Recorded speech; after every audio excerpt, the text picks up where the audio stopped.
Network.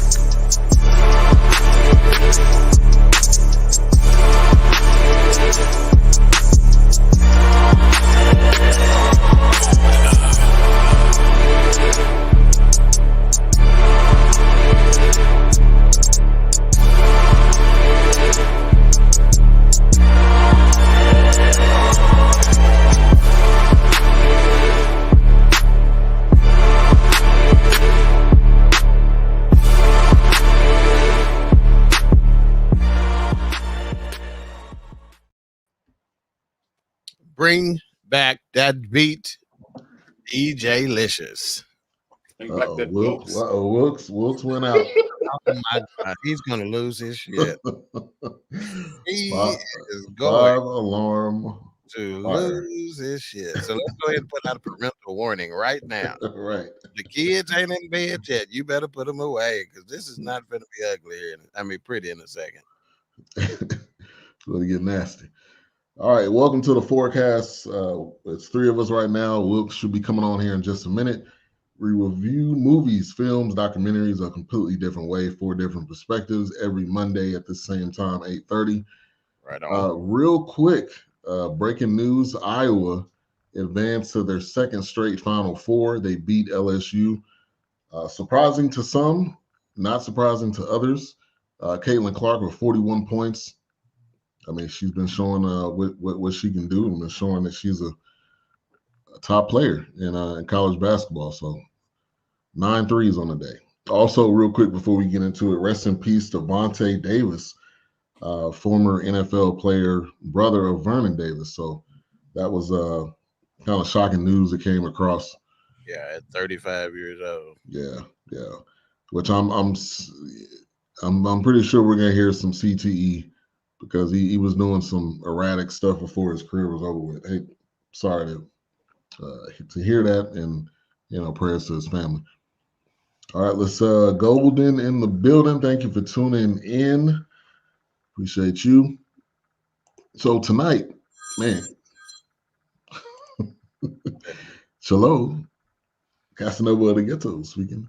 Wow, Oh my God. You must have just watched that. Yeah, damn. Nah, man, that's been in my head. I used to do that on Wayne Brothers all the time. Oh yeah. Yeah, Marlon used to do that. Not that funny. Come on. We're not starting up the show like that, are we? Not that funny. I'm just being controversial. Living my life like it's golden. What's up, Golden? All right, so tonight we're reviewing Shirley. It's available on Netflix. Came out a couple weeks ago about Shirley Chisholm, and this is, I think, very well done. As we get into some initial thoughts, directed by John Ridley. I think it's John Ridley. John Ridley. But Doc, I'm gonna go to you first. Initial thoughts and plot. I'm gonna get a plot first. Because maybe there'll be some positivity there. In 1972, the first ever Black Congresswoman, Shirley Chisholm, launched a trailblazing campaign to become the President of the United States. A 2-line, really a 1-sentence, 3-line plot. Thank you, Netflix. It was released March 15th, 2024. Again, as being said, John Ridley was the director, distributed by Netflix. Netflix, it had Regina King in it, the great Lance Reddick. If you ain't up on Lance Reddick, that dude is, I mean, solid. Rest in peace to him. Yeah. Terrence Howard, say man, and he didn't say man. I was waiting on it, man. I was waiting on him to say it, but now he didn't do it. And a few others. So, initial thoughts, I'll save it. You'll save it, okay. I'll wait till Wilkes come back and just see what he explode. Okay. A-Trap. My initial thoughts were, y'all know how I feel about biopics. I think it should be a series, yeah. But it is a point of entry for Shirley Chisholm. If you don't know who she is, this will help you identify who she is. She was a great person, and she's a great woman. She inspired dozens of women, and even you saw her even inspire a sister who's a member of the House of Representatives out of Philadelphia. Yep. It was a Barbara Lee. Yeah, she's currently, and I enjoyed the film. I enjoyed it, and Shirley is a forgotten member of Black history. She is not saluted enough. You know, we do the Rosa Parks, we do the Coretta Scotts, Coretta Scott Kings, we do the what's my sister's name? What's the sister's name? I'm sick and tired of being sick and tired. I think her name right now. Fenton Hamer. We salute them, but Shirley is almost overlooked. So her contribution to Black history is paramount. And I think, you know, again, it's a great entry point. So I enjoyed it. Let me just say this too. We got to be careful because again, my review tonight. Let me just gonna give you this disclaimer: is separate from my feelings about Shirley Chisholm. They're separate from my feelings about Regina King. They are only about the quality of this movie. I will give comments about Shirley Chisholm, who she was, and what I think she did, and how she changed the landscape. But that is completely separate from me from who she was. Now, one of the first things that me and my fiance pointed out, because we watched it together, trying to be like Ben. I told her, if you think something, That's a good idea. if you think something, let me know, because it gives us, you know, we can have 5 or 6 or 7 perspectives, right? Yeah. You want to finish your comment before we bring Wilkes on? Yeah, let me finish because you're going to blow it up. And we both said at about the same time. Why didn't they do a backstory on her? Because it's because of what H-Rap said. In other words, they just dumped into the, you know, they didn't talk much about where she came from, her upbringing, anything like that. So it immediately gave H-Rap a point when he talks about his biopics, is that a couple of hours ain't enough, you know. You know, because like I said, I think there should have been some more background that would have added some more intrigue. You know, I really felt, I kid you not, we had to pause the movie at about 13 minutes in, and I said, did I accidentally fast forward this too far? Yeah. Because this can't be the beginning of the movie. She goes, I was thinking the same thing. Where the backstory? Maybe they're gonna revert back, you know, because they just started right at she got Congress. And so I think what people don't realize, and because I read a lot of the reviews, and they were like, well, they didn't give a backstory. This movie was about her presidential campaign. It was not about her backstory at all. I think people thought it was a biopic. It really wasn't. It was about her run for president, and that was it. Obviously. Yeah. And I think that was, it's funny that you say that. Remember a while back, we had the conversation, and all you three guys and most people in the chat room at the time, they truly enjoyed Ali. And I was like, I want, you know, Will Smith. Ali. Yeah. That's why I don't like that movie. That's the very reason I don't like that movie, because it's like you get nothing about Ali in that movie. You just found out about his struggles in regards to being reinstated. Oh, you know what? I'm glad you said that, because you know what I guess that is then, H-Rap, again, to your point again, it's because we know about Ali. Most of us know about Ali. Most of us don't know Shirley Chisholm. I got news for you. And I'm embarrassed to say this, but I didn't know she was an American. Yeah, I knew that. You know that? Yeah, I didn't know that either. I would have loved that. And again, I'm sad to say, but it's to H-Rap's point. We don't give her enough love. And that's one of the things that I came out of this with on a real life deal, is that's a miscarriage of justice, not to give her the love that she deserves, right? Because that trailblazing is the word they described in the plot, and it's a worthy word to use in this situation. But because we don't know much about her, give us something. Yeah. And I think a lot of, I had to do more research on the end and the beginning of this because it didn't give you that backstory, and I think that wasn't really the plan. The plan wasn't to know everything about Shirley Chisholm. It was just for you to know what her run as president was, because it started. It didn't even say how she got into Congress. They didn't talk about that part at all. That's immediately where it kicked off. So I think we got to change our perspective, because it wasn't.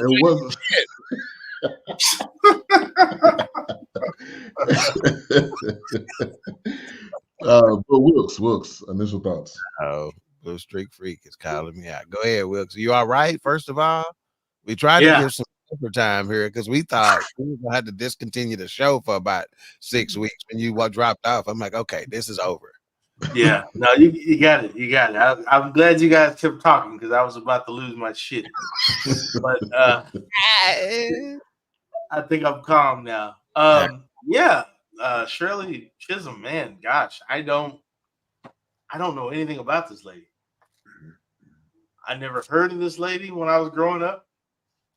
And I told Ben today, the only image that I have of this woman is that in history class, there's a photo on one of the chapters, and she's at a rally, obviously, but that was it. They just like, oh, well, here's Shirley Chisholm, blah, blah, blah. And then it moved on to another section of politics and the civil rights movement and stuff like that. I have to honestly say, this was new for me. So even though, yes, it did leave out some things that I wanted to know, a backstory, because I felt like they just hit the fast track with like 1968, 71, 72. And that was it. It was just like, nothing else really became of that. But yeah, I wanted more. And to, again, the HRAP's point, they're not going to give you, hell, it could have been a 6-part episode or 8-part at least. Series. They're just not going to give you that, that information that you're looking for. I had to read up on her. I didn't know much about her because, like I said, they brushed over her when I was growing up. Yeah. Unless people thought it was a failed cause where it's like, man, we lost Dr. Martin Luther King, we lost Medgar Evers, we lost Malcolm X. Now maybe we can grab on to her. Well, she didn't become president, so let's move on. Yeah, but I think it's a lesson in forgiveness. I think it's a lesson in intestinal fortitude. I think I think there's a lot of meat there, and absolutely. She's been on to obviously some success, in her time in politics. So I think unfortunately, our view on what success is tainted sometimes, and she even said it in the film, right? That we still can do some good things here, even though we didn't reach the pinnacle. I think to Doc's point, I think she, and I heard the word trailblazing. I definitely think she opened the door for things that are being used today. I mean, and I will say this, I told my wife, she was watching it with me. The second time I'd heard about this lady is when Hillary started running. Hillary brought her up, and other people brought her up. And I was like, man, I don't know much about this woman. I mean, because it was just a figure that was just touch and go. So yeah, I like it. I'm curious to know if they're going to do it. Now that they've done this, will they do another documentary? Will they do anything else about her? Or will she just go back to? And it would probably have to be somebody else. This would probably be a good HBO thing where it's multiple parts, more of a documentary style. And this was more. She had a lot more interactions with the people than they showed in this. I mean, she had tons of I guess engagements, to show up and speak, and people wanted her to come out. But this was new for me. I enjoyed it. I mean, I was kind of in between. I was like, man, she's got an accent and she doesn't have an accent. Her husband's got an accent. I was just like, wait a minute, I was kind of in and out on that one. Yeah. Who was the protege that served for her, HRAP, that he ended up going on to do better things than Shirley in some eyes in her time? And I can't think of his name right now because I'm getting old. The female, Barbara Lee.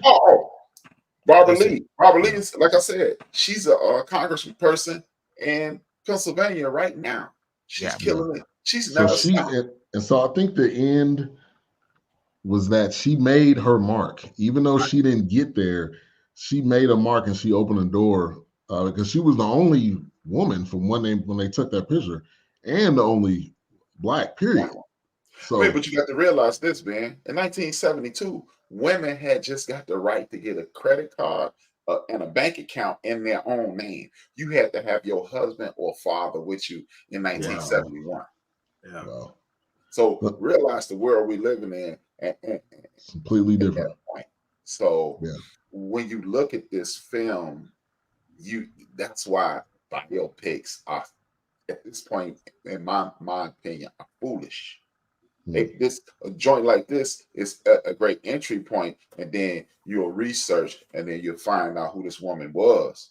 But it's just like you cannot put 70 some odd years, 50 some odd years In into an hour. 90 minutes, 90 to 120 minutes of film and expect people to get an in-depth and especially like I said, with a woman that I don't know much about. I mean, they did not speak about her from the history classes I took. I mean, I don't even know. Gosh, I don't know. I've never heard anybody like college level talk about her. I mean, and I've had government honors class, and I don't know if even politics, if they talk about it. But no, this ties into some points that I make on a regular basis, just hanging out with friends. And when you talk about, like, let's just make something as nominal as the sports world, they always go, this guy, we've never seen anything like this. And then if you're old enough, you'll go, yes, I did. Just like they told the biggest lie in the history of the world 4 years. They were telling the biggest lie in the history of the world 4 years ago today. Yeah, and I do mean 4 years ago today. I'm not saying they started it, but they were saying it 4 years ago today. Kamala Harris is the first Black woman to run for president. Lie. Right. Lie. She's not. Yeah. And I think also doing some research on her, and then we'll get to the chat here. But when she was done with Congress, she was looking to get a role as a president of a school. But because of everything that her stance on a lot of things, they either passed on her or they shamed her to where she didn't get a position, and she ended up getting a position later on as a professor. So I think a lot of the reason why we don't know a lot about her is because they made sure we don't know a lot about her. So there had to be someone to come at this point, to make this type of film. So let's see. We got let me get to the chat. We got OC Overton Claiborne. Thank you for tuning in. Talking with OC. We got Golden says, I love Regina King. I 100% agree. Yeah. Been in the game for a minute. Blue Streak in the building. Good evening. I really enjoyed this movie. Regina did an awesome job. All right, here's a question for one of the four of us. Fiance? Question mark? Uh-oh. Excuse me. Excuse me. Curls for the girls, waves for the babes. Yeah. Yeah. Yeah. Blue Streak. You ain't the only one can have a partner in life. Sometime. She said congrats. Thank you. Nice. Hey, Wilkes. Hey, how's it going? Wanga in the building. I haven't seen Wanga in a minute. Hopefully you're doing well. Hear from you. The younger Blue Streak Freak and tell him I might be off the hook for making chocolate cake now. You got a fiance in the house. No, you ain't off the hook for that. Don't worry about that. What's up, Parents, man? Huh? Yeah, I talked to him. Oh, okay. And here they are right here. Thank y'all for tuning in. I know, that's what I'm saying. Please comment in the chat if you have experiences or you have any stories about Shirley Chisholm. Please do that. Oh, absolutely. Yeah. Adding additional backstory might have made people lose interest. I think it made people not want to do research on her. I think it covered everything it needed to cover, in my opinion. And she said, made people want to do research on her. Well, I mean, it worked for me. That's what Keisha, she texted me about that. We had a conversation about the show, about the movie. Yeah. She's watching. She's in there, man. She's in there. All right. So, immediately they start this thing, and it says she is the first Black woman in Congress. They were trying to put her over agricultural, and I think for her, she didn't. Yeah. Just like the Black mom or Black grandma, whoever, she didn't take no mess from any of these white boys. Oh So no. that is another reason why we don't have a whole bunch of Shirley Chisholm films, is because she Right. went against the norm, and she didn't care. She wasn't, you know, And she's like, who I need to talk to. right, exactly. And she does what you can't talk to him. He's the Speaker of the House. She's like, damn. Shit. Right. She didn't care. That's another drop, man. That's another drop we need. Yeah. From him specifically too. Oh yeah. Oh yeah. Oh yeah. Yeah. But yeah, so talk to that, Doc. Any comments you have on her and just who she was and Yeah. how Regina played her as in this role? Well, I mean, I think Regina King is, you know, again, a fantastic actress, you know, in terms of it. Can I tell you if she played Shirley Chisholm's role well? I don't know. Yeah. I don't know enough about Shirley Chisholm. I hadn't seen enough about her to know that, you know. Yeah. Was her accent any good? It could have been horrible. I don't know. Yeah. Right. I just I don't know. There were times where I thought that's horrible accent, but I could be completely wrong. But yeah, I think the fact that she was who she was curtailed a lot of coverage that she would have gotten. I'm surprised that Wilkes said he actually saw her in the textbook. You know, I did, yeah. I'll never forget it. They even mentioned her, you know, because guess what? We don't know what we don't know. Right. So think about little Johnny. Well, I can't say Johnny, that ain't no. Let's think about little Davion in 3rd grade. You know I'm right, A-Trap. Don't shake your head. You know I'm right. Think about little Davion. We don't know what he's missing. He don't know what they're not telling him.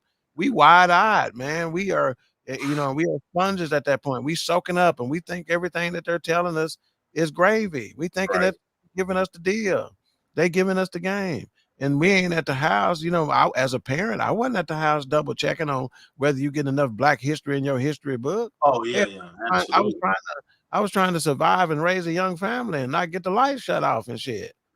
You know, so yeah, it's disheartening to say the least. But I unfortunately and I don't want to go watch a movie that makes me want to go research people. Makes me need to go research somebody. I didn't know. I want one that makes me want to go research one because it was so fascinating and interesting. But I don't want to need to because I don't know nothing about them, you know. And so when they do what they call these focus panels, or I can't remember the exact term for, or city town hall. No, these focus panels. These focus groups. That's what it's called. When they do focus groups, you know, maybe they should have focus grouped this one, you know, to a certain extent, and asked that question. A lot of films will do that early on, and some great films have become Oscar. They went from on the trash heap to Oscar worthy after a focus group, because the focus group said, in fact, Officer and a Gentleman is one of them, because the romantic scene between Tom Cruise and Kelly Gillis's character wasn't enough. So their budget was done, and they filmed on the back of a building on the set of Paramount Studios. One scene, it's just a back porch back there because they had no more money left. One romantic scene that was supposed to be a Saturday morning after they had knocked boots, and that pushed that movie over the top in terms of what the focus groups are for it. So again, do a focus group. Maybe you'll have people like me and Wilk saying, "Hey, we need some more background in this one." Who knows? Yeah. That's why, I mean, like I said, I told Ben, I mean, and I repeat this again, I will never forget that image because that's the only image I saw of her. I don't know anything else. I didn't know she had an accent. I don't know much about I've never heard her talk. I never heard. Yeah, it's like the only thing I know, kind of like Wilkes, is like a side picture of her. I don't even remember where I've seen it, but she looks like she needs to be on a nickel or some shit, don't she? Maybe the 6-cent piece. We'll give it a 3-cent piece. Oh God. The look, from what I remember of Shirley looking, they got the look down. But that's makeup, that's wardrobe, that's, you know, casting. That I still don't know if she did a good job, you know, and that's where we have to come from. The average viewer, do they know? I don't think so. And then, and A-Trap, you actually said this, I think, a couple weeks ago, that she was from Barbados, and so but she was born in New York, and then she, from like 5 to 9, she lived in Barbados, and she came back. So I don't know, the accent could have been could have been kind of back and forth because she spent some time in both places. Oh, sorry. No, you good. Go ahead. No, I'm sorry. I was, as you were saying that, I was just thinking. Also, too, why did she wear the wigs? Her hair was fine. I don't know why she had. I mean, I get that wigs were the thing then. Yeah, that's what it is. Wigs were sacred. Like, you don't touch my wig. You don't talk about. But her hair looks fine, like as it was. I didn't understand why what were the wigs about? But I don't know. And maybe it was just she wanted, like, maybe a uniform look where it was consistent every day. Because I mean, she had to be perfect. Yeah. I mean, her look had to be perfect. Now, whatever she said what she said. Yeah. And let's correct something in terms of where she served. She actually served originally California's 9th congressional district, where she served until, this is Barbara Lee, not Shirley Chisholm. Because remember we asked about her earlier, and she served originally California's 9th congressional district, where she served until 2013. Then she served in the 13th district to 2023, and now she's representing the 12th district. Just as of last year, she's representing the 12th district. So Barbara Lee, we may have said something incorrect a little earlier, so I wanted to look up who she was. But it's like, in sports, A-Trap talked about sports a little earlier. We'll talk about the coaching tree of the great coach, like Bill Belichick is talk about frequently, because ain't none of his coaches doing nothing. They ain't winning nothing, right? Yeah. But we talk about, some great coaches that come under a guy, Bill Parcells and some other people. Well, Shirley Chisholm's coaching tree is vast. Just with Barbara Lee alone, right? Is a Go ahead. No, I said he was talking, and I said it's vast. Mm-hmm. That's all. Yeah. Oh well, yeah. I had heard Shirley Chisholm speak, the late Shirley Chisholm speak a few times, and when I was watching this, and then I'm listening to you guys speak, I'm going, man, this is one of the benefits of living in a totally segregated city, to whereas everybody to your left and everybody to your right looks like you, because at William E. Gladstone Elementary School, Shirley Chisholm was on the wall. Oh, and wow. every class I've ever been in, Shirley Chisholm was on the wall. You didn't get that. Yeah, and that's why I'm sitting there going, wow, this is one of the perks of going to an all-black high school, all-black elementary school in William E. Gladstone, and all-black. We got more of a watered down. By the time me and Wilkes was in school, they watered it down. Yeah, they made it seem like black it was history just Martin and Malcolm. That was it. Yeah, for us it was Malcolm, Martin Luther King, George Washington Carver. George Washington Carver was George Washington Carver. Eli Whitney. He almost got more play than Dr. King and Malcolm in our school. That's what I'm saying. It was so watered down by the time I was getting that Black history. I'm like, Medgar Evers was never mentioned. You had to learn about him like afterwards. But then again, we're in Texas, so they're gonna push that Texas history. Yeah, and that's the thing, man. We got a lot of that. We you know what? Like you guys, look, this is the funny thing. You guys is like, we didn't get that much. Yeah. We had an all-black academic situation. You got it so much, you were almost tired of it. It was like, oh, man. It's funny to H-Rap's point. My wife said last week, growing up in Atlanta, she went to schools that did Black history on other people. And then when she went to like art school in like Washington, she's like, y'all didn't take Black history? What do you mean you did? She's like, yeah, we didn't. She was like, you were almost sick of it. It was crazy. You realize how important it was, but they beat that down your throat. You was like, yeah, I know, man. We didn't get that. I mean, like I said, we got Black history, and like I said, they were always. Oh, of course, let me back up. Abraham Lincoln was always the letterhead. He was nowhere near William B. Gladstone. And then it would go Martin Luther King, Malcolm X, and that was really kind of it. Harriet Tubman. They had a little bit of Harriet Tubman in there. It was like, we won't try to know about running. Yeah. Rosa. Malcolm. Rosa was up Parks was in there. Frederick Douglass. Fannie Lou Hamer. We didn't get Fannie Lou. We didn't get no. The only Fannie Lou we got is the lady that worked at the Link stand on First Street. Shit. The lady that worked at the cafeteria. Yeah, man, you got it all, man. What you have? She had plenty of candy, I'm sure.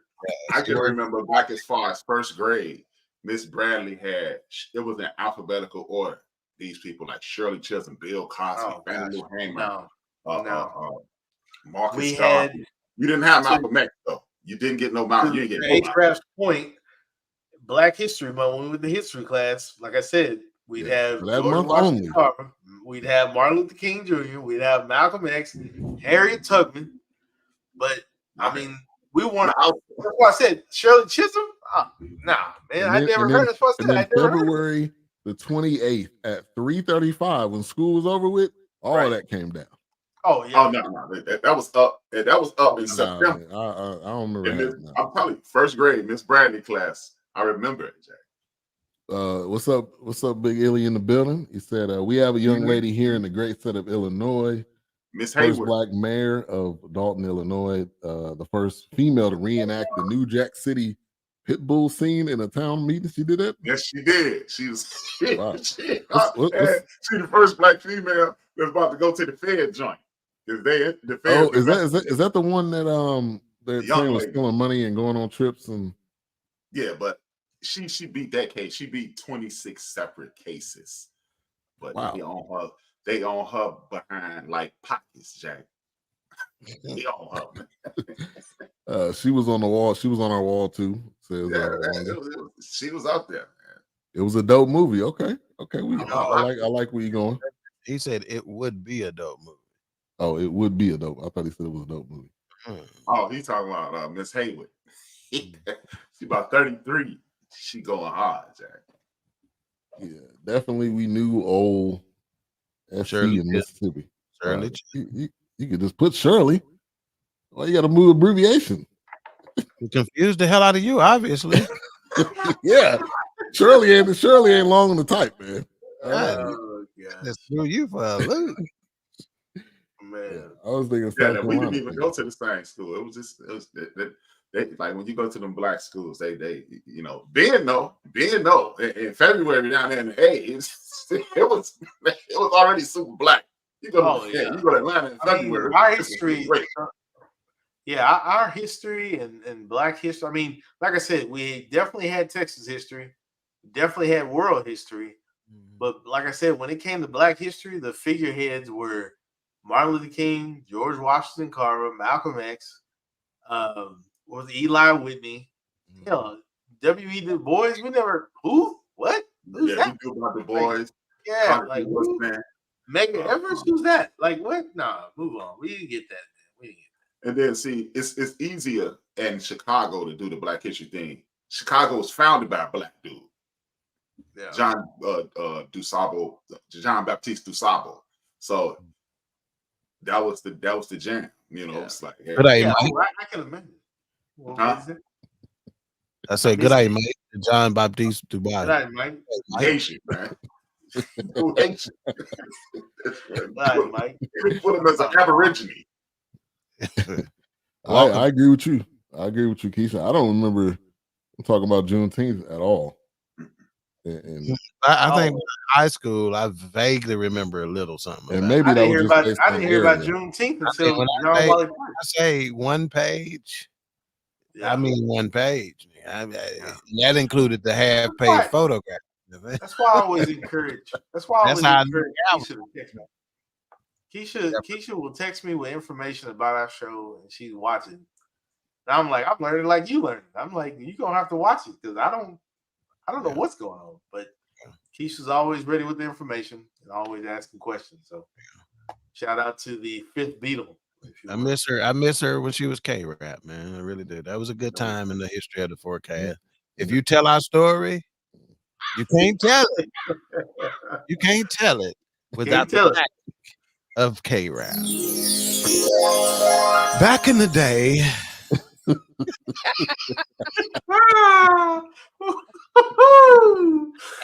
Wow. Yeah, we professed stank on you. That's some stank on you.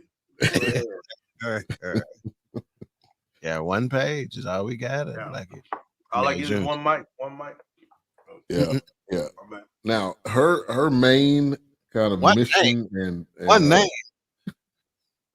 You gotta know that movie. Cooks. You gotta know that movie. McLovin. No. One name. Oh, One name. the funny thing is, I have a McLovin shirt. He said, "What are you? He said, ninja. what are you steal? What's this? Who are you What's up, steal?" dude? My friend to this day calls me McLovin because I had that shirt. Yeah. That shirt was hot. I'm gonna have to wear it to work. Yeah. Just wear it tomorrow. Just Oh, we have to put a collar shirt underneath it. disrupt some people. Yeah. So the student coordinator Robert Nickel fits. that she met on a campus, I'm assuming somewhere.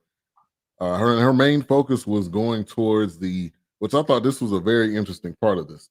This was the first year that 18-year-olds could vote, and so she knew like that's my base, and that's immediately what she ran to. So I think she had initially a good game plan, and then she was gaining some traction, but obviously money was an issue. What type of team you have? There was infighting, there was disagreements, but I felt like that was a great point. A-Trap, the first year 18-year-olds could vote, and kind of talk about that piece of it. Yeah, man. I mean, the 70s. See. I'm not gonna really focus. My comment won't be focused on that in particular. It will encompass that though. The 70s is a period in history that people who oppress working class people, and they create deception and things of that nature. The 70s and the 40s seem to never be spoken about in United States history. You ever notice that?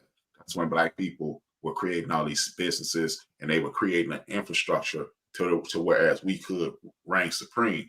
In the 70s was a point in life where you got women's liberation in full swing. You got young people standing up, fighting, for their rights and things of that nature. So when you talk about the 70s, it seems to be a left out period in history simply because if you start talking about that, it'll reignite young people and then the rich and powerful who continue to inject discrimination, bigotry, and hate into the lexicon of the public. Yeah. When I watched this, of course, with Doc, but definitely with H-Rap, I was like, man, some of the political information that's in here, I'm just wondering how H-Rap is processing that.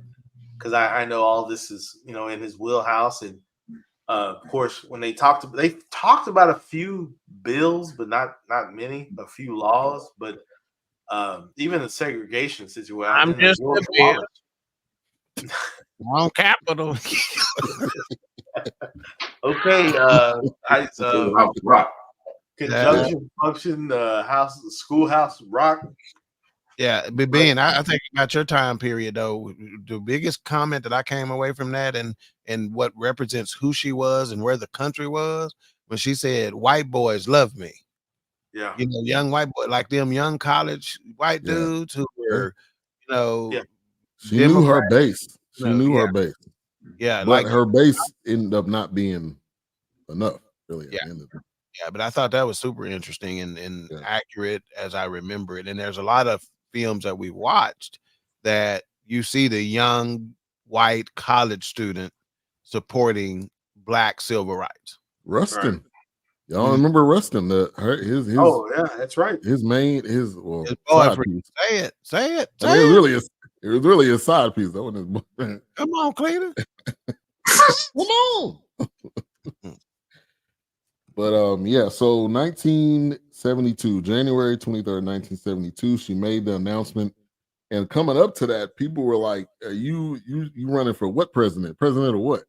I mean, it was a lot of we don't believe you, and we'll and then Terrence Howard, which interesting part of the story, y'all seen it at the end that she ended up marrying.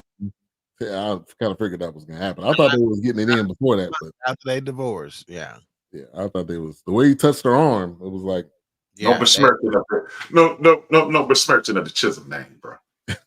Huh? I had to use that word. I've been waiting to use that word all week. Oh, because I was gonna say they sure gave us that indication. Yeah, man, no besmirching. No besmirching. Yeah, 10 months after. your divorce. So and the way they treated what's his name? Conrad Chisholm, her husband. What y'all think about how he looked in the film? Shit, I thought it was Martin Luther King for a minute. I was confused. Well, if he looks spot on.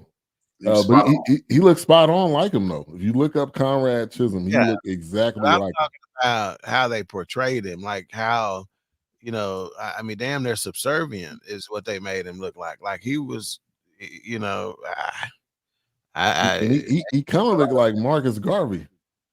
I'm not shit how he looked, man. I'm talking about how they portrayed him, man. The hell with the boy look. Yeah, I mean, he said he said his piece though. I mean, it wasn't like he was. Yeah, one time. I mean, what's so it was a couple times. That time that she almost got sad and she was like, "Where was you?" He even said it. You're gonna pretend.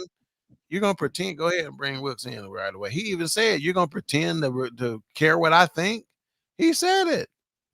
And so for me, why that's an interesting fact, because didn't y'all pick up an accent from him too? Yeah, he was from the island. So if he's from the island men, from what I understand, they ain't rocking like that typically.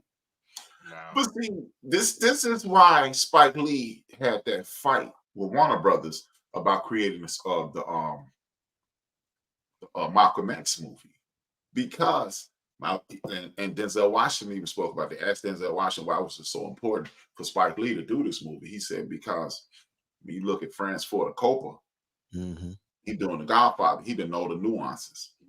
Black director would have known the nuances in this, and they would have, as you stated, Doc, they wouldn't have made this dude such a panty waist or henpecked, or even if he was a panty waist and henpecked, what they would have done is presented him as a man. You know, John Ridley is black. John Ridley directed so. He got a white name. Shit. Will. Well, okay. Well, that's the case. I didn't know that John Ridley was a brother. Well, he failed then, and then I'm gonna go with Doc. He failed miserably representing this man, because you can support your woman to the utmost. You can give her all the power that she needs to be as powerful as she can be, but you don't have to look like a wimp. Yeah, that's what they put him out there. Yeah, Wilkes, how'd you see it? Because that's what maybe you didn't hear while you were gone. I said Conrad Chisholm, her husband. They had him look super soft, man, and I ain't really like that. Yeah, I mean, it was like it's accurate. It could be accurate. I don't know, but I didn't like it. Well, first of all, to your point, all the island men or foreign men, especially from those countries, no, they ain't taking that shit. She ain't running for no president. I don't care how fly that mouth is. Sit your ass down and listen, ho. So it's like one of those things where it's just like, I mean, it was kind of like, why is he such a people? Thank you, my people. My name, I appreciate it. Thank you. Man, that girl in the back really chuckling. She's sitting on the front row. She like our humor. You just have she on the front row, man. She with it. Yeah. Her boyfriend about to walk out. But anyway, no, I was it was like every time he turned around, but he was calling her out. He's like, "Oh, it's not like you really want my whatever, or you really don't," because he knew. I think she was honestly. I think she was driven by the fact that I need to prove men wrong. I definitely need to prove white men wrong. But unfortunately, in that aspect, I think her husband was a casualty in that, because he was just like, man, you're forgetting about, home and other things that were established. So yeah, there were points where I felt like it was just like, okay, you're over security, take the back seat, take pictures and whatever else. But yeah, they definitely had him a little soft in this one. They definitely had him like kind of just like I said, they're taking the back seat. Yeah, and the checkbook scene, where he, he's talking about it's my money, yelling at him this, no, you the one who told me to quit my job for a minute and do this. Right. Now you're gonna throw money in my face, man. That's what I'm saying. Like, you gonna hold me hostage? Letting his ass hold the checkbook, so that's why he came and gave it to her and the pen. Like, hey, I tell you And what, I think what this showed though too is the tension between a husband and a wife. Whoever's running for office, it's gonna be tension because your attention is not on your household. Now they didn't have kids, and she never had kids. That was an interesting point. Tell the man why dinner ain't ready when you got to the house. Yeah, I was like, was the roles reversed? Yeah, they were. It was like, oh, you can get it's a TV dinner in there. Go ahead and grab your soda water out of there. Like number one, when he woke up, he said you were late, so that means he didn't know when you were gonna come home in the first place. That was Terrence Howard was probably smashing the reason why your ass was late in the first place, and then you're gonna come in and ask me if I ain't got supper ready. Terrence Howard hustling. But yeah, I mean, even when she got off the plane, you could tell she was disgusted, like he wasn't there to pick her up. You can think when she got off the plane, she was shaking her head. And then she had to ride in that taxi. And when she got home, she like, nigga, you ain't got no shit cooked. I want some grits. You ain't got no damn ham going on. I need some fried ham, some pork chop. I gotta warm some shit. Said fried ham. I ain't messing with y'all, man. Man, further besmirch me. Better get that hungry man out the freezer. Yeah, but that was, that didn't sit well with me. I'm just gonna say. She didn't want that Nighthawk dinner. She wasn't with that. I want this Salisbury steak. I want this hungry man in the 70s, Jack. Yeah, man, hungry man XL. She don't want this shit. Still out of here, man. Keisha said Conrad should have had a damn supper prepared. Got it in some foil in the oven. Not in the oven. Maybe Conrad wasn't. Well, I guess maybe he did cook. She Conrad was like asleep. he knew how to cook. He was too busy watching Island Honey's Part 2. Did you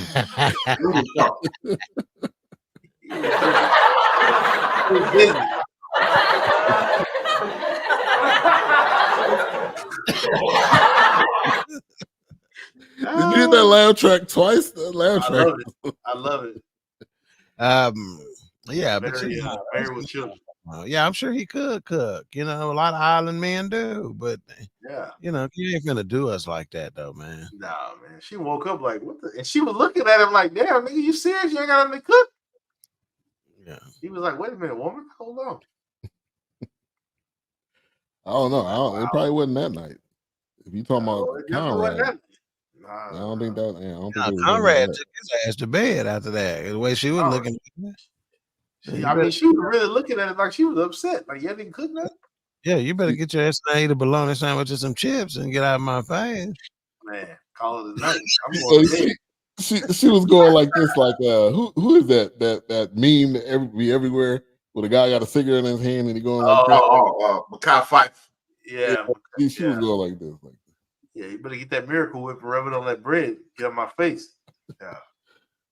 Now, so one of the other pieces I liked about this is it showed her, her human side. She liked McDonald's and a strawberry shake, and when she was eating, she didn't want to be bothered. And Terrence, I thought Terrence Howard was the head of security because he seemed like the person like, look, this. He was the head of security. He was securing that coach. Yeah, that's exactly what he was doing. Yeah. He was head of security already. I could have bet my life he was going to say that. I swear to God, I say one of them is going to say security.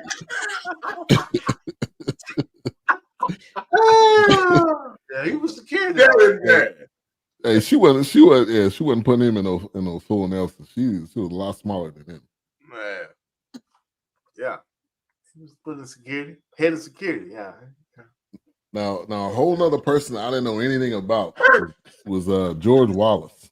Did any of y'all know anything about George Wallace? Oh, yeah. Absolutely. 100%. Most racist human beings in the history of the world. Man, I cheered when he got popped. You can't talk about Dixiecrats without this guy coming up. Yeah. You can't talk about how hard he was on segregation. Yeah.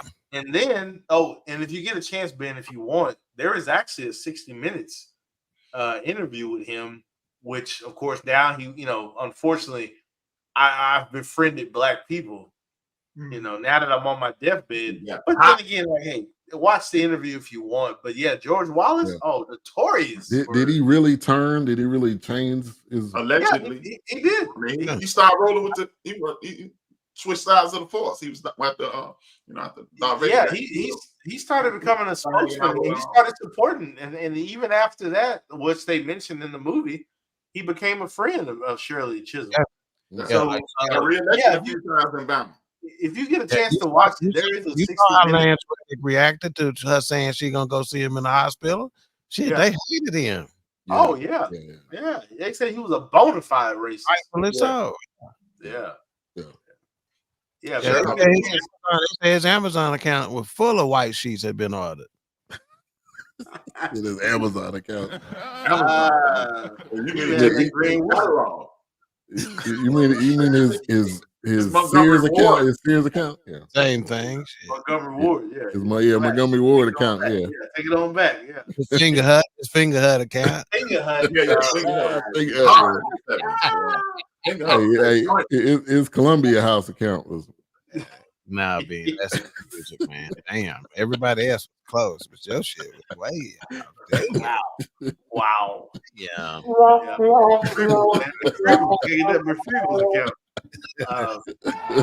Yeah, man. George Wallace. Oh, he's notorious. I mean, anytime you talk about segregation, hell, he even coined the phrase segregation today, segregation tomorrow. That was his coined phrase. That was his tagline. George Wallace's name is synonymous with racism. I mean, it's like you think racism. That's one of the names you. I mean, if on Family Feud, name an elected official that was a racist. That would be one of the questions. That might be the number one answer. George Wallace. George Wallace was top 3 at least. You're not talking about the comedian in Los Angeles. Yeah. You talking about that, George? Yeah, we tag teaming it. Yeah, that's right. Yeah, co-producers. All right. So the whole battle between them two, he ended up getting shots. She went to go visit him. Nobody agreed with that. She went by herself because nobody was going with her on that one. They would have finished the job. Dave Chappelle, gotcha, bitch.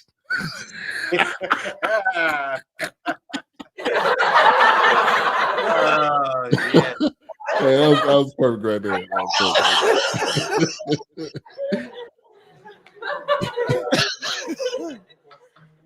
Yeah, that white girl like us. Man, she really liking that. Man. Jenny really feeling them jokes, man. Yeah. So they basically gave you a track to the DNC, and they said weeks, months, days. That was kind of the Democratic National Convention, for those of you who may not know. DNC. But they were really focusing in on that particular date. Now, upcoming to that, they talking about Run DNC. We talking about the Democratic National Convention. She ended up meeting with this guy right here. For you, considering I just tied two of your biggest things together, rap and politics, by calling it Run DNC. That's what we need to get, a hip hop political man. Hey, Run DNC. It'll work. It'll work. So this guy Walter Fontenoy was that's Walter one of the guys she met with. He looked slimy. He looked like he did. He looked like one of the brothers. He looked like one of the brothers from the Whispers. He looked like Arnold Jackson as a grown man. He looked like I'm gonna spend your money and I'm gonna spend it on your girl. André Holland, who played him, this is a perfect character role for him. Oh yeah, he plays this role well. He's played it in other movies. Yeah. He plays the creep very, very well. Yeah, and Paid in Full. Wasn't that him in Paid in Full when he came in the house? And that wasn't. Now you talking? I can't think his name. That's a dude from Snowfall. I don't know his name though. He was in Paid in Full. The one that robbed him at the end. I thought that was That's not him. That's not him. Kermit, dude. He was calling him Kermit. Shit, you Kermit the Frog looking dude. That's the dude you talking about, right? Yeah. They popped him at the end. And this, I think, her inexperience. I mean, she was in Congress, but her inexperience in this type of level definitely hurt her because she didn't know. She was trying to navigate it the best she could. The guy that was on her campaign, he was pissed off after like week 2. He was like, "I'm tired of y'all niggas."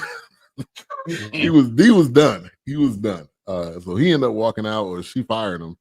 So there was, I think, the unexperience affected her because she didn't know. or She was anywhere, navigating. however you want to go Yeah. claim that, You either know work. what's sad? It's 50 years later, 52 years after this happened, and we're still struggling with the same deception, the same, Right, same right. Backhanded. Yeah. Yeah. You know, The and then- Rondellums that smile on your face, say, I'm right here for you. And then he going through the door. Yeah. So, because she didn't even hate on the dude that turned on the last biggest guy that didn't. turned on with the delegates.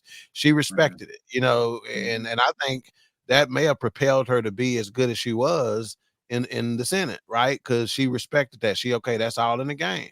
She's like, that's what it is. He got me. And she she had to learn this. Yeah. That's right. So, and she even gave him some props. Then they said in the thing at the end that they actually became friends and worked on some stuff together going forward. You can't do that if you don't have a good perspective behind that. He got you, Right.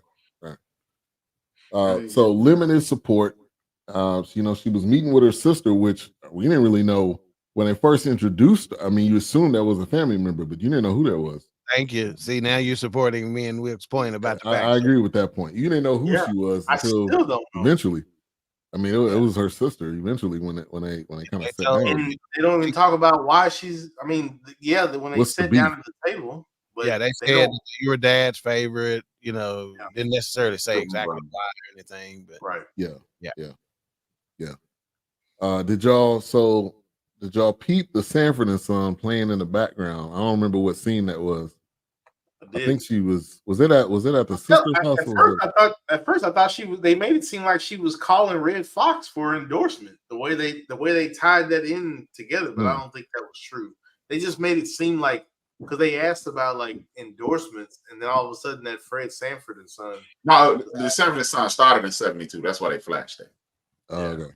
Yeah, they just made it she needed support. She had Speaking of endorsement supports, I think that was a stroke of genius by Barbara Lee to bring in the Black Panther. Yeah.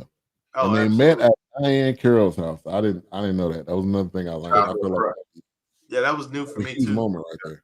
They never talked. See, we have so many people that were advocates and activists for the community, but old school Black Hollywood did a lot more than you think for politicians, and that's exactly what my point was. They just kept it hush hush, probably because they would have got blackballed from their roles. Absolutely. Now you fucking with my money. Don't mess with my money. Yeah. Even she said, I bought this house off of Julia. Was it? Yeah, Julia.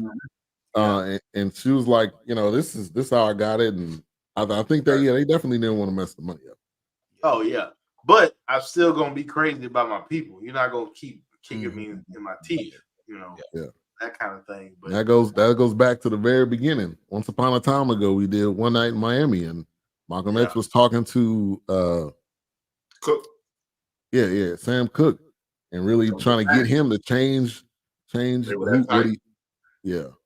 So, I mean, it definitely goes deep, and I agree. They left a lot of information out, even in this film of who was who.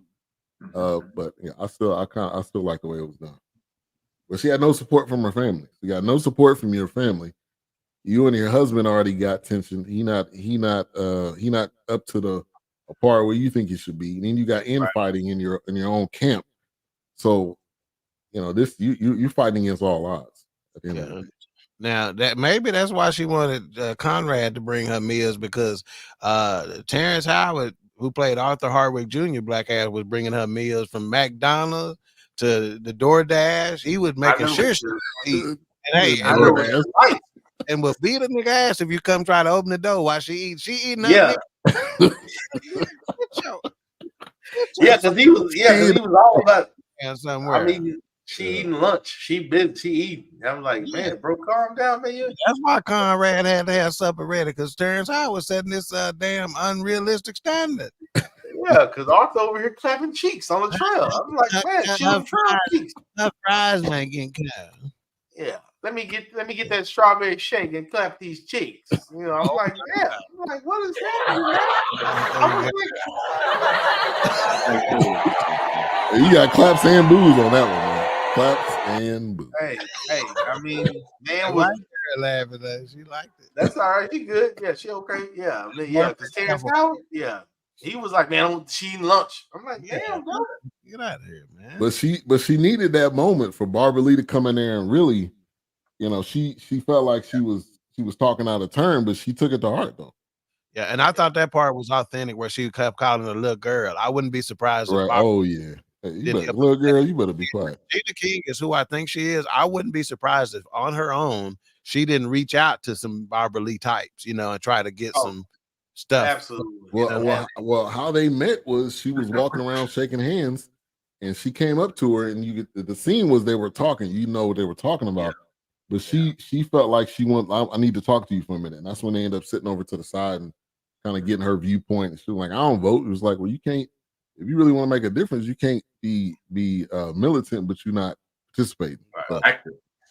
Right. Active. Yeah. I think it was. I mean, like to Doc's point. I mean, I think Regina King played that role very well, and I feel like Regina King is probably sharp enough that she wants every ounce of detail and information that she can weave and has woven into anything she's directed or starred in.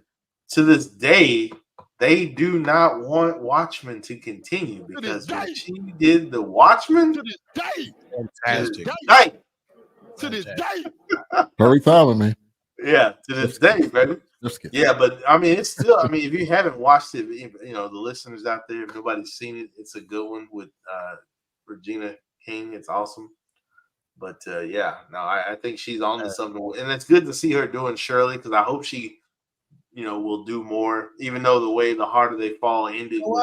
I'm glad you kept talking, Wills, because it made me look at Regina King in a different way. Think about the people we've been talking about over the years: Mahershala Ali, Denzel's son, John David Washington, and trying to determine who's the next Denzel or the next whatever. Well, Regina King may be the female version of that.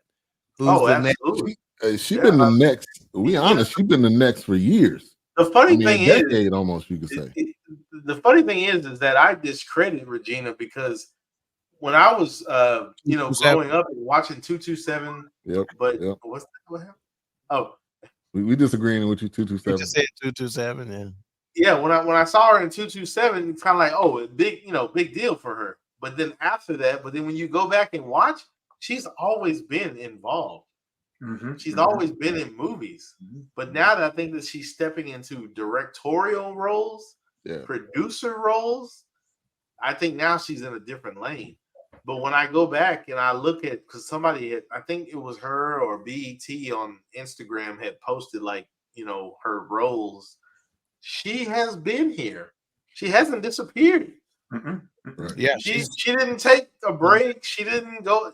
She's always been present. Yeah, she's one of those Lifetime Achievement Award people in my estimation. Like she needs to be recognized that way at some point. I mean, because you think about the harder they fall, and like you said, the Watchmen, and even in was it Friday? The first Friday? Friday, Poetic Justice. I mean, she's man. She's all over the board. And when you think about this particular film, her son passed away, and this was the first film after her son passed away. And there was even an interview she was talking about. She didn't even know if she wanted to act anymore. So I think there was this was a perfect role for her. A lot of meaning in this. Ray, for her, for her to come back. Ray. That's what I said. She's always been there. I think it's just she hadn't had a lot of lead roles though like this. She's always been the supporting actress or the in the film, but this was, I think, one of the that I can remember. One of the lead roles besides probably Harder They Fall. Even then, she was a supporting actress. Yeah, because that was my man who was getting chased by the white girl. What's her name? Jonathan Majors. That was Jonathan Majors. Yeah. That's why I hated the review we missed with Kelly Rowland, because that was a Jonathan Majors movie. Oh, he was supposed to be in it? No. Jonathan Majors movie, pretty much. Nice alley-oop, Wilkes. Nice alley-oop. Yeah. Hey, no problem. I missed it. Yeah. So one other point I wanted to get to, the networks. I mean, the way she went about it, she was definitely trying to get her time on TV. She ended up winning the appeal. She ended up getting 30 minutes and in the debates. Now, they didn't really show any of the debates, because I think they missed that part of it too. But they end up showing that a little bit of the segment she had. That Go 30 ahead, interview, yeah. Something else they left out of this conference that they had in Gary, Indiana, that she said she wasn't going to go to. She actually went to and killed it. Mm. You know, I felt like that would have, it's a that lot would of people have at the that story conference. better. With the story being focused on the presidential campaign, showing some or like clips of the debate would have been good to get that sense. Man, I'm coming more and more over to y'all side now. I think it shows her in level of intelligence in a different perspective, right? Because she wasn't this long time political figure, yet she still has some success in that arena because intelligence, emotional intelligence, right? Social awareness helps you. Being, in fact, when I think about it, I think about how we are at the Stars, right? One of the things the coaches in their media personnel or their what is it called, their public relations, right, communications team, is that our perspective is different because we're not old school hockey heads. We're looking at it from a pure sporting strategic standpoint, and our point of view is different, but it's still valid, you know. In fact, in a lot of ways it's preferred because you see the game in a new fresh way instead of this old, like, in other words, when some of the other, you know, longtime beat writers are looking at it, they're looking at it from the way hockey should be played. X's and O's. That's it. Yeah, we're looking at it from a standpoint of that's a great strategy, you know. So And anyway, it's refreshing. It's refreshing to them. yeah, so I think she was a lot like that, like, you know, her intelligence and her, see, some people have natural resourcefulness, right? It's like as soon as you present a problem, they're resourceful enough in their head to where they immediately think of a solution, you know, or they think solutions, you know, to the problem. And I think she was one of those who, you know, that's why she still said when to Reddick, will you still advise me? Yeah, I know I'm not taking your suggestions some of the time, but I still value your advice. And it's hard for people to understand that. I need all the information. I'm gonna make the decision, and sometimes I may not go the direction you tell me to go, you know. But I still need you though. I still respect your input, you know. It's valuable, you know. So I like that aspect of who Shirley is, right? You know, if I can assume that that's probably pretty accurate. Now, has this ever been done again? That's the question to you guys. Suing the networks. So we talking about ABC, NBC, and I'm sure it has. CBS. I'm sure It may not be to this, and it may be have done again since this. And it may be done again because of this. You know, in other words, some people, you know, because you know, networks and stuff like that gonna try to get by with it, especially with the way political affiliations are. And I'm willing to bet to cover their asses, the way they invite the other candidates is probably shady. Like they probably send out, well, we mailed the letter, offering them the time, knowing in 2024, don't nobody mail no damn letters to invite that kind of stuff. You follow what I'm saying? Well, we send them a letter, so now we send it certified. Right. We did our part. We took it to the address next to you, but we did our part. You know, the funny thing is, even when, you know, probably H-Rap and to Doc's point, and especially Doc having a commander in chief being in the military, before this, I never heard about anybody being sued. I never heard about Reagan being sued, never heard about Bush being sued, never heard about the second Bush or Bill Clinton. Now all of a sudden you see it. Oh, somebody's doing. We've got Bush.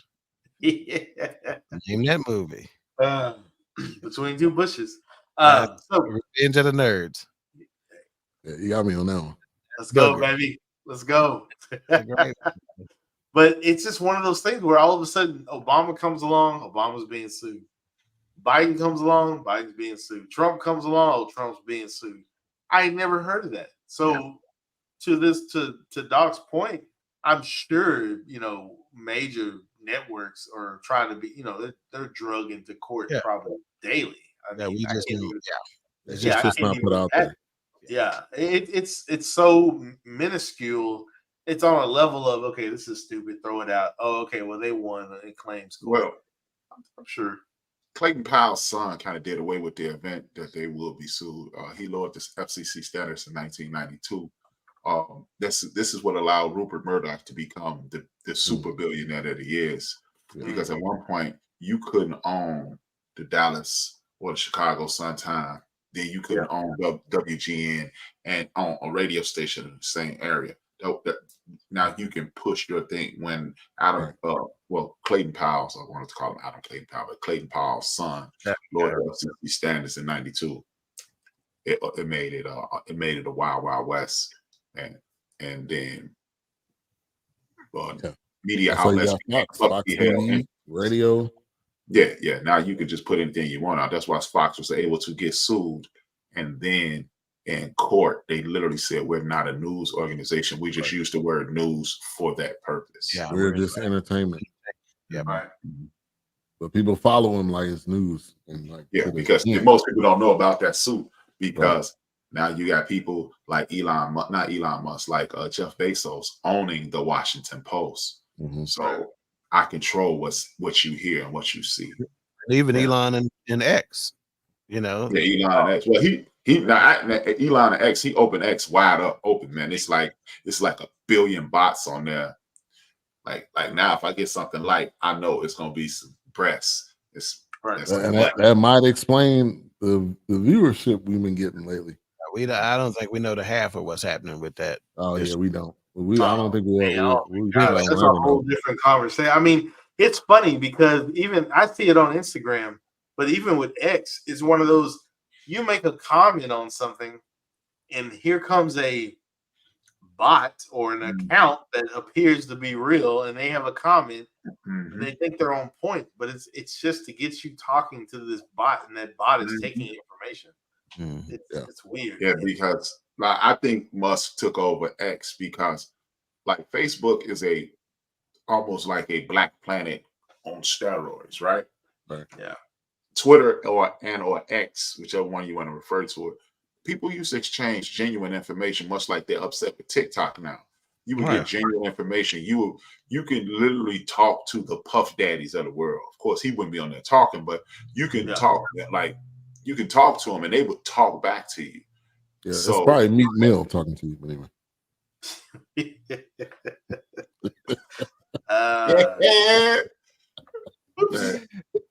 Oh my God, you're horrible for that. Talk to him, mate. So I believe that's why they dummied it down, because it was too much issue. Like the celebrity guests that I've had on my program, I got them from X. Yeah. And once you could tell, once they changed it now, but once they had that message box, you knew that their inbox was open. Now I don't even know how it works, really. It's the same. It's the same way. Okay. It's the same, but it's just now it's the wild west. You can say what you want to say.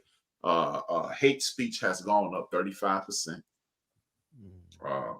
Nudity has gone up about 80%. So it's just the wild west now, and they are, for lack of a better term, Facebook glycing it. Well, I used to live uptown, 129th Street. Let's rate this and put this in the proper trash bin that it's supposed to be in. Yes. Real quick, before you do that, we got to talk about, and A-Trap, I'm gonna come to you and whoever else want to comment. Meeting with Huey, which I felt like was big for our campaign, but it was also big, I think, for Black culture, period. But talk about that. I know you got the tie to the Black. I was digging that, man. I was digging that the Huey P. Newton scene. I like the way she checked him. She chin checked him. Right. Because he was like, "You gonna do this as a third grade teacher?" She was like, "Yeah." And I like the way Regina and Calvin Ridley, is that his name? John Ridley, Calvin Ridley, the football player. Yeah, so I know Ridley was a football player. Yeah. Well, this is how her and Ridley celebrated Black women in American history. It was dope. I appreciate it. But yeah, she was trying to say, what was Harriet? And she said, what was Harriet? What was Rosa? A domestic? So yes, a school teacher can do XYZ. And what is it actually that you do for a living? Right. So yeah, She came back. She came back right at him. So Good. she was not. It didn't matter who you was. bitch. Yeah. High and tight. Wow. All right. So we could take a quick break. Then we get back. We're gonna do the rating and the final thoughts. Here's what we're reviewing next week. Every generation has a moment where they come just to have some fun. Atlanta is the mecca for Black people in America. It has multiple historically Black colleges. In the 80s, we said, let's plan a picnic during spring break. let's call it Freaknik. Freaknik was the greatest Black gathering in America. It was like an entry point into the Black cultural experience. To be able to be in the middle of the street, dancing, laughing, playing your music, it's a moment. The interstate, the highway, was a street party. There wasn't even a word called twerking. It was just called booty shaking. There wasn't no social media, barely had internet. During Freaknik, stars start coming in. You would see Tupac, Goody Mob, Outkast, Usher Raymond. And I'm having a ball out here. I don't know what heaven looks like, but this seems like a version of it. You was lit, okay. The legacy of Freaknik is Black joy, Black self-determination, Black love, Black excellence, Black enterprise. But the legacy of Freaknik is also the ugly side. It started to get a lot more out of control. People were coming by the masses. What the hell just happened? If you tried to bring back Freaknik, it wouldn't be what it was. The streets, the people, the debauchery. Things that I saw, insane.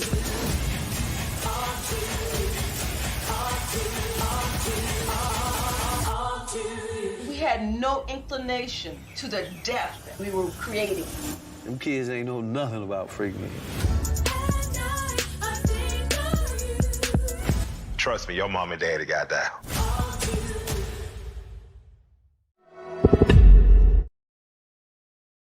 All right, coming up next week. Well, I love the song that they are advertising played in the trailer too. I think that signifies the time so perfectly, man. It's not even fun. Right. One of those head boppers. You can't play that at the club and not everybody want to get on the floor, man. It's it changes the molecules in your DNA and make them rearrange and want to shake something. What's good? Appreciate you for tuning in. I may be I sound like CJ. I don't know if that's you, CJ, but all right, final thoughts. Mike rating Shirley, available on Netflix. We're gonna go to A-Trap first. I think it was very good for what it was. You know, it's a great entry point. I give it a 3.5. 3.5. It's a very good movie. Okay. All right, Doc.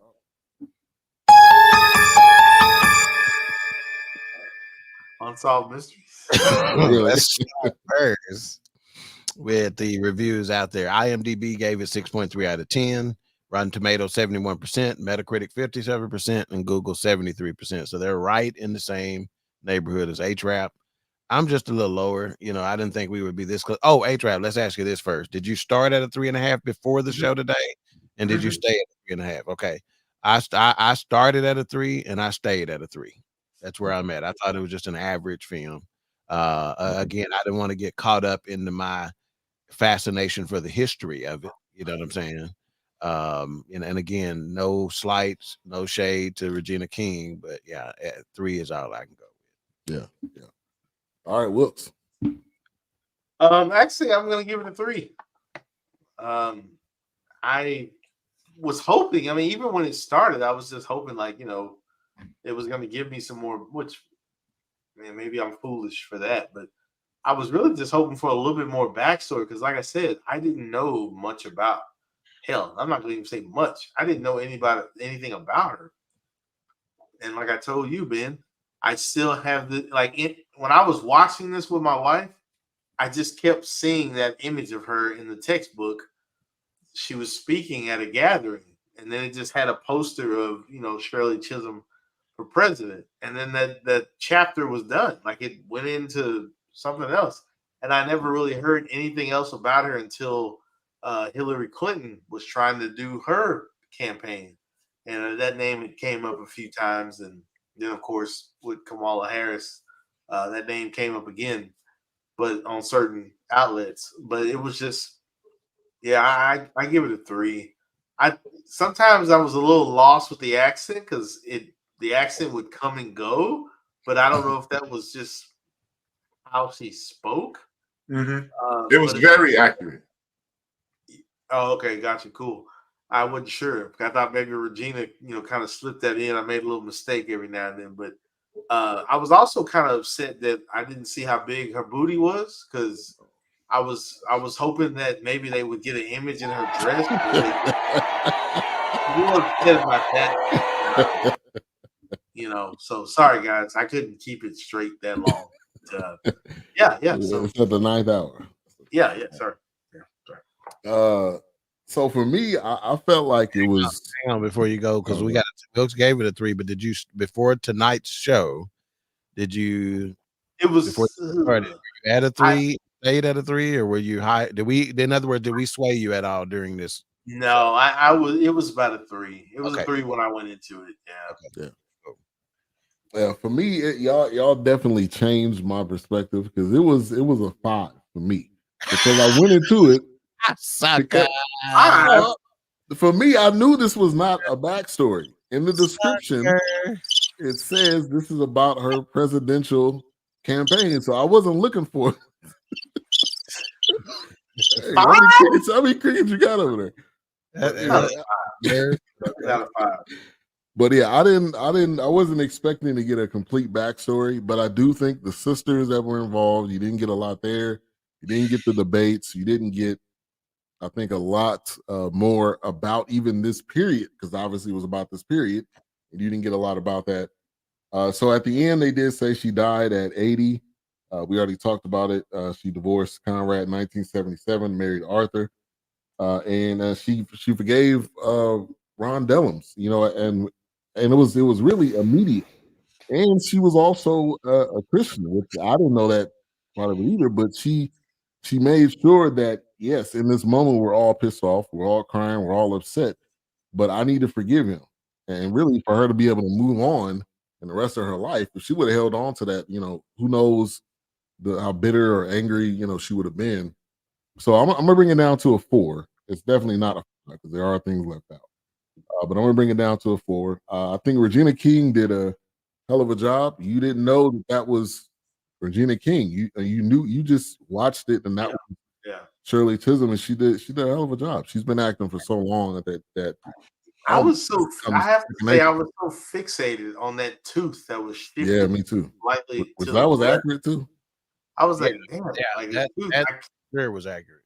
I'm captivated by this mouth, not for those reasons, but it was just that the tooth was like just shifted. I was just like, Daedra was just looking down like, what? Okay. So our average on our mic rating, we started at 3.5 average and we ended up at a 3.5 average. Okay. On the mic rating. So this was one I think we swayed. The only person that really got swayed in it was Ben. Yeah. A 5. What? For what it was supposed to be, what they said it was going to be. Yeah, I rolled with it. All right, what's coming up tomorrow on the End of the Bench? I'll be on the End of the Bench tomorrow talking.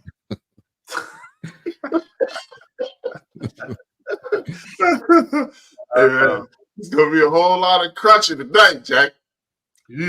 Wow. Now, well, I am going to, something I just, and Wilkes, thank you, Wilkes, because you said it's in there. One of the things I am going to talk about is how this board of directors has been busted up at Tennessee State University, and that is the first brick in what could be a horrible situation in defunding and dismantling the entire HBCU universe, because we continue to not vote. We continue to let the Ice Cubes, the Phil, or can't think of his name, Phil, he down there in Houston, on the African diaspora channel, and other people make us focus on what we didn't get from the Democratic Party, as if the Republican Party is making tons of promises. So I am going. That's one thing that I'm gonna talk about, and then tune in for some more stuff because I don't know. That's normally the best ones. All right, Queen Pen King. You're right. Yeah, tomorrow, Soft and Sensitive Part 2, with special guest host Jeff Gilliard and Doctoya Gilliard of This Dope Cooking Show and the Perspective Podcast, respectively. Again, we did Part 1 last month. We're doing Part 2 this month, and now that we watched this movie, we're gonna put Conrad Chisholm as one of the topics. Make sure you get a graphic and upload them on there. No kidding. Do a side by side. Mayhem in the kitchen Thursday. Yeah, no kidding. Man, Soft and Sensitive Part 2. Part 1 was fantastic. So I expect this to be pretty dope.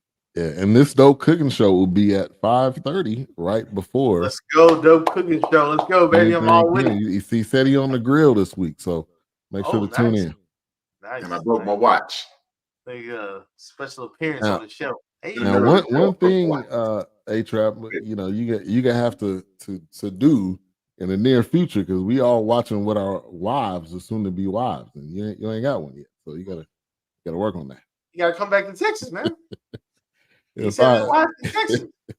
That's what he said. Yeah, he said his wife in Texas. You gotta come on back. Hey, but you definitely watch it different with your wife. You definitely. Oh, absolutely. And they gotta ask you questions about the movie. And it's your first time seeing it too. Oh yeah, no, Kelly will tell you. She is all about like, oh, I never heard of this. You can hear who's been married the longest. This is my first time watching that. I don't know. Yeah. All right. Go ahead and close us out. A-Trap. We got Freak Neek next week. The wildest party never. Nick, and not told. Freak. Freak the Leak. What? Oh, Freak the Leak. Oh, Nick. Yeah, it is. Nick. Nick. Now next week, I'll make sure that I'm not ruining the Roku contract. I don't want no issues. I don't want people saying I'm off the I heard chain. it's well done. I haven't watched it. Okay. It looks like it. I heard it was. It looks like it's done well done. Some people gonna be upset. Someone who went into it saying, "Man, this is some trash," and when they walked out of it, they were like, "Oh man, it was well done." They still didn't like it, but it was like it was well done. I've heard people say it didn't give the rawness of it. It's on Hulu. I mean, it's ain't on HBO. Like they ain't gonna be showing everything. Right. As Gator said in Jungle Fever, thank God Jesus and 4 more white people. It ain't on what HBO. There was some debauchery going on. I smoked the VCR, mama. That what you want to hear? I'm telling you what. With that being said, it's the first of the month. The rent is paid, so y'all know what that means. If I owe you some, I ain't. And if you need it, get it from God. God. Him And as Puff Daddy boyfriend would say, don't get swallowed. BS3 Network, changing the way you watch TV.